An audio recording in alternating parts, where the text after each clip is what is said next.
মাননীয় মন্ত্রী রতনলাল নাথের এই বক্তব্যের বেশ কয়েকটি দিক আছে।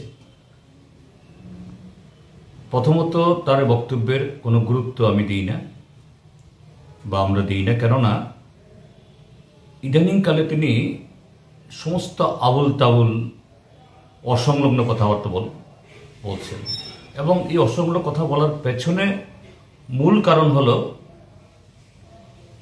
সারা দেশের সাথে এই রাজ্যে বাহ্যিকভাবে ক্ষমতার জোরে কিছু গুন্ডা মস্তান তাদের শক্তিকে ব্যবহার করে যতই তারা তাদের শক্তির প্রদর্শন করুক, ডেমনস্ট্রেশন করুক, কিন্তু ভেতর থেকে এরা সম্পূর্ণ হলো, অর্থাৎ শূন্য হয়ে যাচ্ছে, জনগণ থেকে ছিটকে যাচ্ছে, এটা তাদের প্রতিফলন। এদিক থেকে প্রথমত আমি বলবো, তিনি একটা মঞ্চে ক্যামেরার সামনে কথাগুলো বলেছেন। রতনলাল নাথ সংবিধানের নামে শপথ গ্রহণ করে সেখানে প্রথমত বিধায়ক হয়েছেন যে এই সংবিধান রক্ষা এবং সংবিধানে নির্দেশিত যে সমস্ত দায়িত্ব তার উপরে অর্পিত হবে সেগুলো রক্ষা করিয়া চলিবেন। তারপর মন্ত্রী হিসাবে আবারও শুধু এটা উচ্চারণ কেন, তিনি মন্ত্রগুপ্তির সেই স্বাক্ষরও করেছেন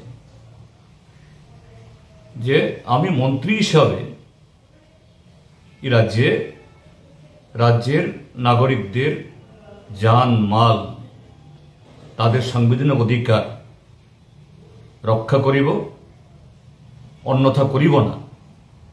তো এই কথা বলার সাথে সাথে নৈতিকভাবে রতনবাবুর মন্ত্রীর পদে থাকার এবং বিধায়কের পদে আসীন থাকার আর কোনো অধিকার নেই, কারণ তিনি সংবিধানের নির্দেশিকা পালনে অক্ষম। বরঞ্চ যারা সংবিধান লঙ্ঘন করছে, অপরাধ জগতের সাথে যারা লিপ্ত, এইভাবে তাদেরকে উৎসাহিত করছেন এবং তিনি নিজেও এরকম অপরাধীদের ভাষায়, অর্থাৎ যারা এই সমস্ত ভাষা প্রয়োগ করেন এবং এইভাবে অন্য অধিকার কেড়ে নেন, তাদের মতো কথা বলছেন। তো সেদিক থেকে মাননীয় মন্ত্রীর এই মন্ত্রিত্ব পদে থাকার আর কোনো অধিকার থাকতে পারে না। দ্বিতীয় হলো, কেন রতনবাবুর আজকে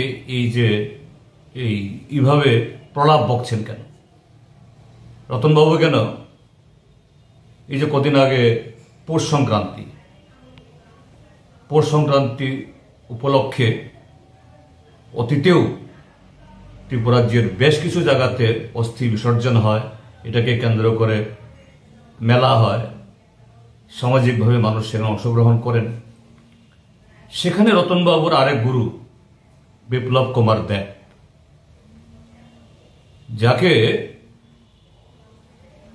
তার এই মুখ্যমন্ত্রীর পদ থেকে ঘাড় ধাক্কা দিয়ে বের করে দিয়ে ওই দিল্লি থেকে একদম ঘরে না ঢুকেই সুরসুর করে বলির পাঠার মতো রাজ্যপালের কাছে নিয়ে পদত্যাগ করতে বাধ্য করা হয়েছিল।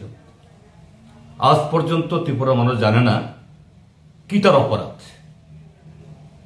একটা লোক অপরাধ এমনকি যারা এই যে কদিন আগে ওই পশ্চিমবাংলাতে আরজি করের যে এই ডাক্তারের গণধর্ষণকারী এবং হত্যাকারী, তাকে আত্মপক্ষ সমর্থন করতে সুযোগ দেওয়া হয়।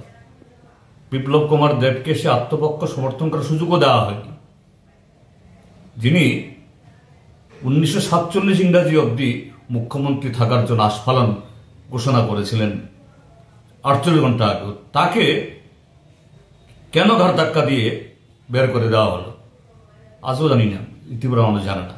ত্রিপুরার অধিকার আছে, সেও এই পৌষ সংক্রান্তির মঞ্চে গিয়ে সিপিএমকে দেখে নেবেন, সিপিএমকে এইভাবে দুলিশ্বাত করতে হবে অপরাধীর ভাষায়। কেন এই বৈকল্য কেন? আসল কথাটা হলো বিজেপি হারে হারে টের পাচ্ছে তাদের অসত্য ভাষণ, প্রলোভন এবং গুন্ডা মস্তানদের সাহায্যে ভোট প্রহসন করে ক্ষমতা দখল করে এবং এইভাবে গণতন্ত্র জবাই করে মানুষের কথা না বলতে দিয়ে, পুলিশকে দিয়ে মিথ্যা মামলা জড়িয়ে কিছুদিন ক্ষমতায় টিকে থাকা যায়, কিন্তু অনন্তকাল থাকা যায় না। তার বিরুদ্ধে মানুষ রাস্তায় নামছে প্রতিদিন অহরহ।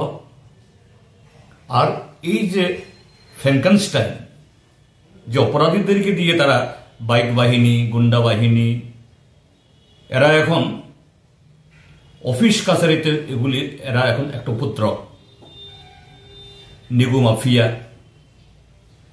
ওই বর্ডারে চিনি পাচার থেকে গাঁজা পাচার, গাঁজা চাষ, নারী নির্যাতন, নারী পাচার, সব কিছুতে আজকে ত্রিপুরা রাজ্যকে একেবারে সারা দেশের মধ্যে তারা শ্রেষ্ঠ ত্রিপুরা বানাচ্ছেন। নারী নির্যাতনের শ্রেষ্ঠ ত্রিপুরা, মাদক ব্যবহার এবং পাচারের শ্রেষ্ঠ ত্রিপুরা, দুর্নীতিতে শ্রেষ্ঠ ত্রিপুরা, সর্বত্র কমিশন বাণিজ্য। এবং এই রতনবাবুই বিধানসভা